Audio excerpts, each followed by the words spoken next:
Welcome to Samba Samba. Enjoy the video. You begin by opening Display Settings, right-click the desktop and pick Display Settings. Set the resolution to the monitor's native value because that ensures pixel-perfect sizing. Once done, set scale to the recommended or 100% to avoid UI stretching. Make sure the correct monitor is selected if you have multiples, and note the refresh rate. Using a mismatched rate can change perceived size.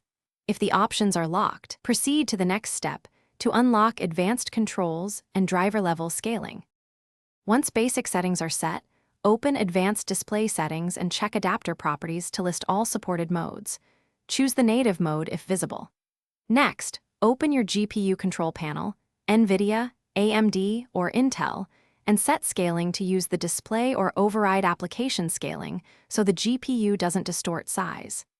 If scaling still misbehaves, update or reinstall the display driver through Device Manager. This often restores proper EDID communication. Make sure to reboot after driver changes. To finish, calibrate clear type and review ease of access scaling so text appears crisp at the chosen size. Then check the monitor's on-screen display for aspect, zoom, or image scaling options.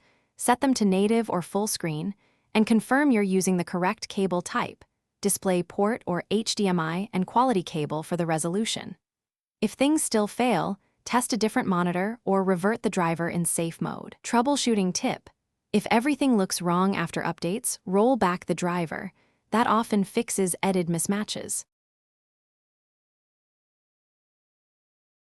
Thanks for watching. Consider subscribing if we helped you.